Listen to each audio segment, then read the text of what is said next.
जय मसीह की प्रिय विश्वासी भाई बहन, प्रभु यीशु का हम धन्यवाद करें एक और आनंद से भरे हुए दिन के लिए, प्रभु की उपस्थिति, उसकी अगुवाई से भरे हुए दिन के लिए।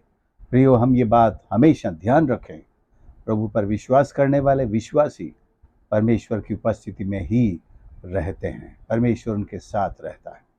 आज एक ऐसे खास विषय पर मैं मनन करना चाहता हूँ और साथ में मनन देना चाहता हूँ, जो हमारे पूरे देश में ही नहीं बल्कि सारी दुनिया में आज का जवान, आज का युवा जिसका सामना कर रहा है, वो है रोजगार या बेरोजगारी। क्या बाइबल इस विषय पर कुछ कहती है? क्या परमेश्वर बेरोजगारों के लिए कोई संदेश देता है या बेरोजगार करने के विषय में कोई संदेश देता है? जी हाँ, बाइबल इस बात से भरी हुई है कि परमेश्वर रोजगार की भी बात करता है, बेरोजगारों के लिए भी संदेश देता है। और राजा सुलेमान ने अपनी पुस्तक सबोपदेशक में अध्याय 2 और उसके 24 वचन में क्या कहा है, हम सुने। मनुष्य के लिए खाने पीने और परिश्रम करते हुए अपने जीव को सुखी रखने के सिवाय और कुछ भी अच्छा नहीं। मैंने देखा कि यह भी परमेश्वर की ओर से मिलता है। खाने पीने और अपने जीव को सुखी रखने की आशीष भी परमेश्वर की ओर से है। यहां पर काम की आशीष परमेश्वर की तरफ से बताई गई है। काम करना और अपने जीव को सुखी रखना, काम करना और परमेश्वर के लिए भी हाथ बढ़ाना, उसको धन्यवाद देना और अपनी कमाई का हिस्सा उसको चढ़ाना एक आराधना का हिस्सा ही माना गया है। तू अपनी कमाई निश्चय खाने पाएगा, भजन 128 में भी हम पाते हैं। अर्थात परमेश्वर कमाई को पहले ही आशीष दे चुका है, अर्थात कमाई करने की आशीष, और उस पर कमाई जो उसका फल है, जो वेतन है, सैलरी है या खेतों की उपज है, उस पर भी परमेश्वर की आशीष या श्राप पड़ सकता है। लेकिन काम की आशीष तो परमेश्वर ने दी है मनुष्य को।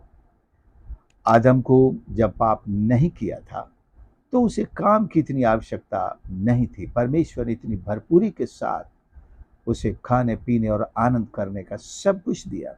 लेकिन उस श्राप के कारण, जो आदम ने उस वाचा को तोड़ा, उसके कारण जो श्राप पृथ्वी पर पड़ा, मनुष्य को परिश्रम करके अपना पेट भरने की आशीष समझो दी गई है। परिश्रम में ही हमारे पालन है, परिश्रम में ही हमारी आवश्यकताओं की पूर्ति है। लेकिन तो भी परमेश्वर अपने भक्तों को यूं ही अपनी आशीषें बहुतायत के साथ देता है। इसलिए प्रभु यीशु ने अपने शिष्यों को रोटी, कपड़ा और भोजन के विषय में बात करते हुए किन से तुलना की है? आकाश के पक्षियों से, जो न बोते हैं न काटते हैं, लेकिन उनमें से कोई भी भूखा नहीं मरता, और न ही उनके जो वस्त्र उन्हें किसी से मांगने पड़ते हैं। परमेश्वर उन्हें सुंदर से सुंदर वस्त्र पहनाता है। घास से भी तुलना की है, उसके फूल से भी तुलना की है, सीखने के लिए कहा है कि परमेश्वर को हमारी हर एक आवश्यकता की चिंता है। लेकिन आज हम दुनिया में देखें, एक त्राही त्राही मची हुई है।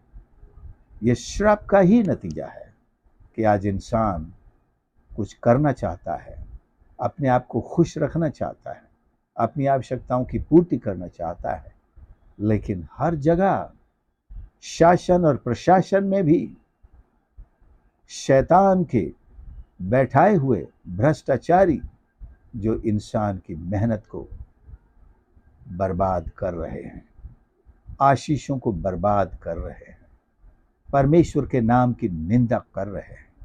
जवान पढ़ने लिखने के बाद भी परेशान है, लड़ाई कर रहे हैं और सरकारों से भी लोहा ले रहे हैं कानून भी उनकी मदद नहीं कर पाता है, क्योंकि बेरोजगारी इतनी ज्यादा दुनिया भर में फैल चुकी, केवल एक देश की बात नहीं है, दुनिया भर में एक समस्या ये सबके साथ है।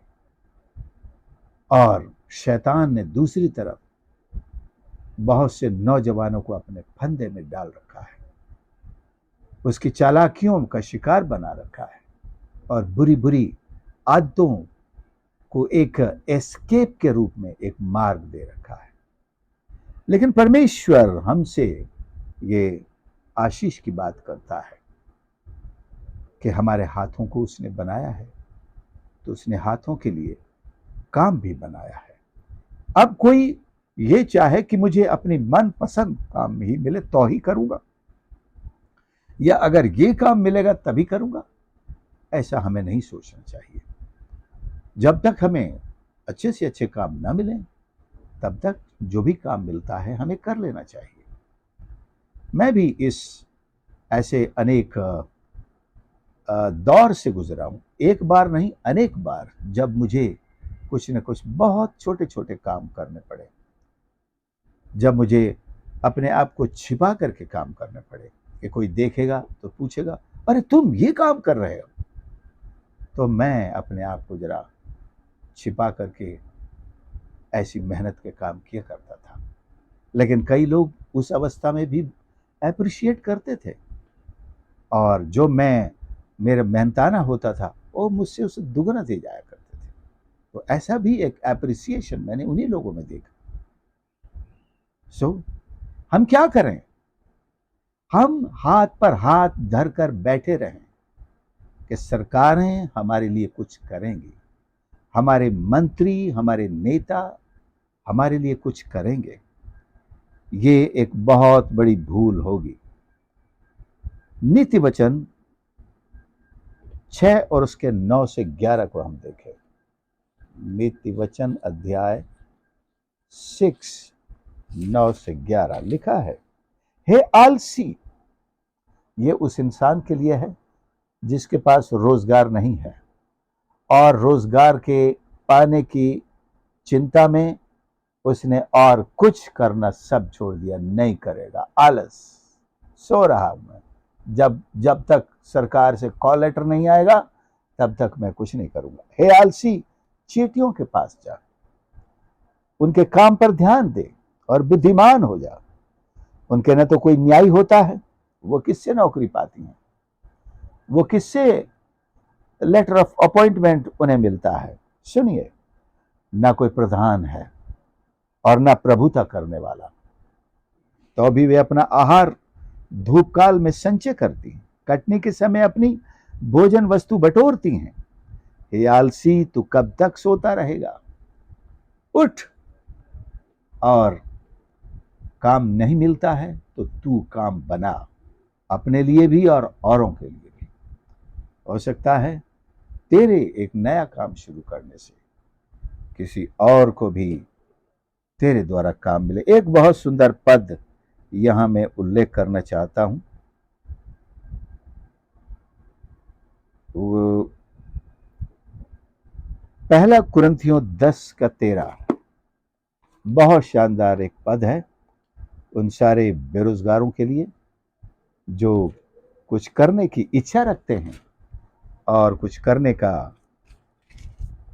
भी करने की हिम्मत रखते हैं। पहला कुरिन्थियों 10 का 13 लिखा है, तुम किसी ऐसी परीक्षा में नहीं पड़े। ध्यान से सुनिए, हमने इसे टेम्पटेशन के संबंध में ही हमेशा समझा है, आज बेरोजगारी के संबंध में समझेंगे। तुम किसी ऐसी परीक्षा में नहीं पड़े, अर्थात ऐसे हालात में नहीं आए, जो समझो, बेरोजगारी के ऐसे हालात में नहीं आए जो मनुष्य के सहने से बाहर हो। कहते ना, सब कुछ खत्म हो गया, अब मैं कुछ नहीं कर सकता, अब तो मैं जिंदगी तबाह कर रहा हूं, बस मुझे मरने दो। तो ये कोई इतनी बड़ी परीक्षा नहीं है जिससे इंसान परिवार छोड़कर भाग जाए, दुनिया छोड़कर भाग जाए, विश्वास छोड़कर भाग जाए, ईश्वर से नाराज हो जाए। दुनिया से, सरकार से नाराज हो जाए, नहीं पड़े। जो मनुष्य के सहने से बाहर है, ये भी सहने के योग्य है। परमेश्वर सच्चा है, ये तो विश्वास करके देखो। परमेश्वर सच्चा है, बेरोजगारी में भी सच्चा है, और कमी घटी में भी सच्चा है, वो बीमारी में भी सच्चा है। हमने बाइबल में उदाहरण देखे हैं, आसपास गवाहियां देखी हैं। परमेश्वर सच्चा है, और वो तुम्हें सामर्थ्य से बाहर परीक्षा में न पड़ने देगा। ऐसी कमी घटी नहीं आएगी कि तुम्हारी सामर्थ्य से बाहर हो जाए। जो बात, सुंदर बात मैं आपसे कहना, वो है परीक्षा के साथ निकास भी करेगा कि तुम सह सको। इंग्लिश में है, लास्ट वाला, he will also provide the way of escape that you may be able to enjoy. The way of escape, एक निकास। प्रभु के पास एक निकास है। हो सकता है ये नया रोजगार है, हो सकता है ये नई नौकरी का निकास है, हो सकता है ये एक नई ऐसी यानी कि द्वार के खुलने का एक निकास है, जिसमें आपकी जिंदगी इतनी ज्यादा आशीषों से परिपूर्ण हो जाएगी।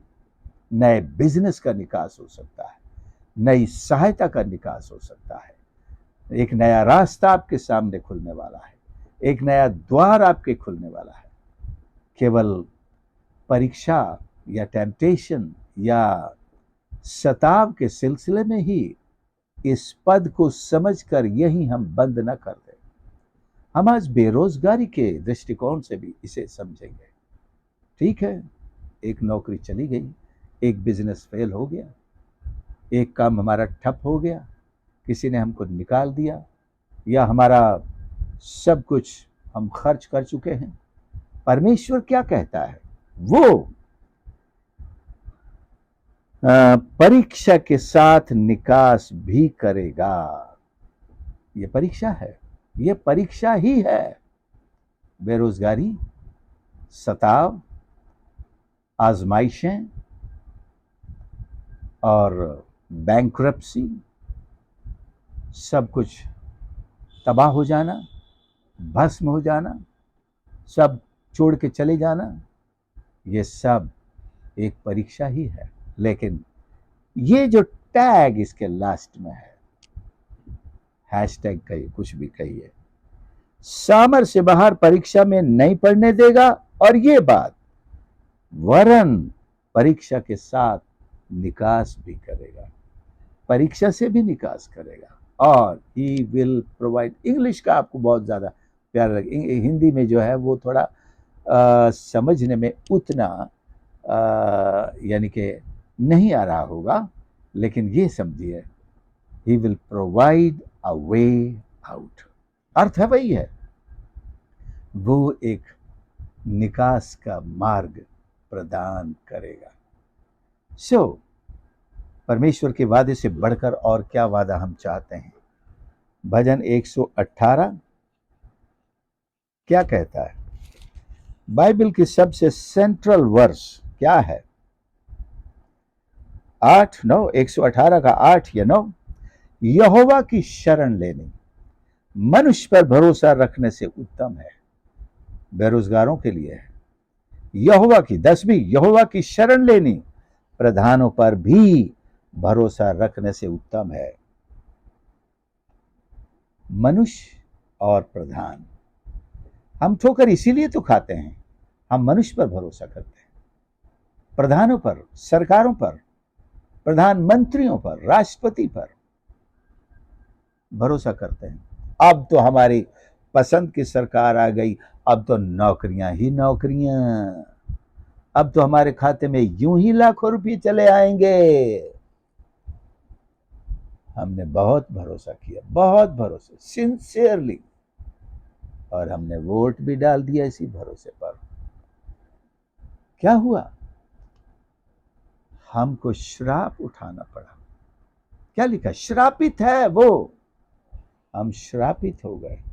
हमने ईश्वर को छोड़ मनुष्य को, प्रधान को, सरकार को, व्यवस्था को, दुनिया को, उस पर विश्वास किया, भरोसा किया, धोखा खाया। अब हम धोखे से बाहर आएंगे। There is a way out, God has provided us a way out. पहला कुरिन्थियों 10 और उसके 13 में जो हमने पढ़ा है, परमेश्वर ने हमें एक मार्ग दिया है। वो परमेश्वर का मार्ग है, वो परमेश्वर का मार्ग है। वो हमारे लिए मार्ग खोलेगा, हमारे लिए रास्ता दिखाएगा, उपाय करेगा। और जो ईश्वर का उपाय होगा उसको हम स्वीकार करेंगे, उसको हम स्वीकार करेंगे। मेरे मन में आ रहा है, मैं उस बात को, उस गवाही को शेयर कर ही दूं।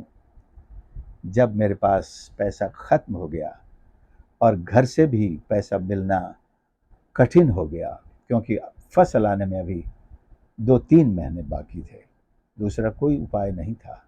मेरी पढ़ाई बीच में जब छूटने वाली थी, कॉलेज की पढ़ाई, तब मैंने एक मित्र से रिक्शा चलाना सीखा और रात में अपने सर पर तौलिया बांधकर रिक्शा चलाता और अपनी आवश्यकता पूर्ति कर लेता था। प्रियो, आज ये पद मुझसे जब बात कर रहा है, मुझे वो हिम्मत दे रहा है कि मैं इस गवाही को, मुझे छिपाने की आवश्यकता नहीं है। शायद कोई नौजवान, कोई बेरोजगार इस बात से प्रेरणा ले, उनको लग रहा हो कि मैं ये काम कैसे कर सकता हूँ, मैं इतना पढ़ा लिखा, मैं इतना बड़े बाप का बेटा, इतना सब कुछ मेरा नाम है समाज में, मैं छोटा काम कैसे कर सकता हूँ। मैं रिक्शे की बात नहीं कर रहा हूँ, कोई भी काम हो सकता है। हमको भागना नहीं है, सामना करना है। परमेश्वर यही तो देखना चाहता है कि हमारे अंदर क्या परमेश्वर पर भरोसा करने की हिम्मत है, क्या उसके दिए हुए हर एक छोटे से छोटे काम को करने की हिम्मत और जज्बा है। क्या हम अपने आप से प्यार करते हैं, क्या हम अपने परिवार से प्यार करते हैं। यही तो परमेश्वर परीक्षा में देखना चाहता है। और फिर राजा सुलेमान तो कहता ही है, हे आलसी, मतलब मेरे पास काम नहीं है, मैं तो सो रहा हूं, मैं अब उठना कहां जाऊं, क्या करूंगा, क्या काम है।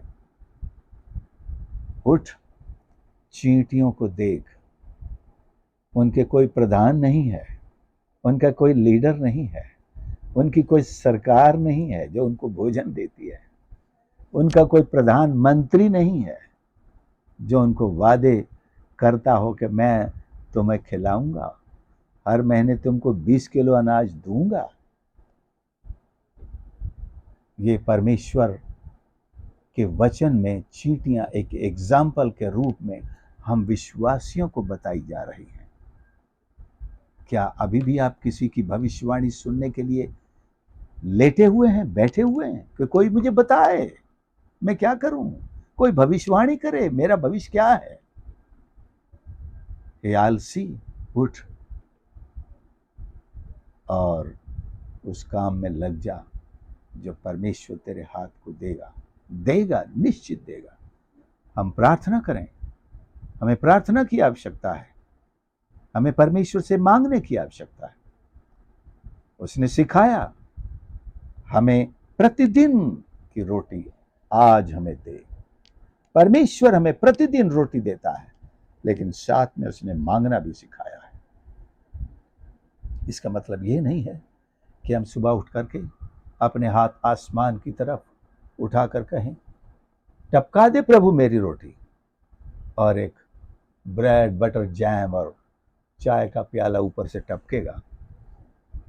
परमेश्वर ने हमारी रोटी की आशीष जो हमें दी है, वो उसी तरह से ही हमारे हाथ में आएगी, और ये परमेश्वर की ओर से ही है, परमेश्वर के आज्ञा से है, उसकी दया से है, उसकी ओर से है। लेकिन परमेश्वर हमें काम करने के लिए चलता है। तो आइए हम अपने जीवन उसके हाथ सौंपें, प्रभु से प्रार्थना करें, वो हमारे मुंह को अपनी आशीष से भर दे। परमेश्वर हमारी मदद करे। प्यारे प्रभु, हमारे परमेश्वर, हम धन्यवाद करते हैं आज के इस पवित्र वचन के लिए जो हमारी सहायता करता है। कितने ही लोग दुनिया भर में विश्वासियों में भी, मसीहों में भी आज इस बात को देखकर निराश हैं कि उनके हाथ में काम नहीं है। उन्होंने पढ़ाई की है, उन्होंने डिग्रियां हासिल की हैं, उन्होंने ट्रेनिंग भी ली है, लेकिन उनके पास नौकरियां नहीं है। हे परमेश्वर, तू सबका पालनहार है। तूने ही उनको परमेश्वर आज तक पाला है, आगे भी तू पालेगा। लेकिन हम दुआ करते हैं कि आप उस निकास के मार्ग को, provide us the way out of this temptation of unemployment, temptation of bankruptcy, इस बेरोजगारी की परीक्षा से हमें निकाल, घटी की परीक्षा से हमें निकास दिखा परमेश्वर, हर प्रकार की बुराई से बाहर निकाल, कमी और घटी से प्रभु जी हर एक विश्वासी को बाहर निकाल तेरी आशीषों में भर। तेरे भंडारों में किसी भी भली वस्तु की घटी नहीं है प्रभु जी, और तू बड़ी उदारता से देता है। तेरे दोनों हाथ प्रभु आशीषों से भरे हुए हैं। हम मांगते हैं दया कर, हर एक सुनने वाले पर दया कर। प्रार्थना प्रभु यीशु के नाम से मांगते हैं, आमीन। प्रभु आप सबकी मदद करे। आपने संदेश को सुना, जरूर दूसरों के साथ भी शेयर करें। कौन जाने किसकी जिंदगी इससे बदल सकती है, सही मार्ग पर आ सकती है, और निराशा से, उदासी से बाहर निकलकर, आलस से भी बाहर निकलकर परमेश्वर के हाथ में काम के इंसान बन सकते हैं। उसकी महिमा हमारे जीवन से इस तरह हो सकती है। God bless you. प्लीज़ हमारे चैनल को ज़रूर सब्सक्राइब करें, और आपके कमेंट्स का भी हमें इंतज़ार रहता है। God bless you.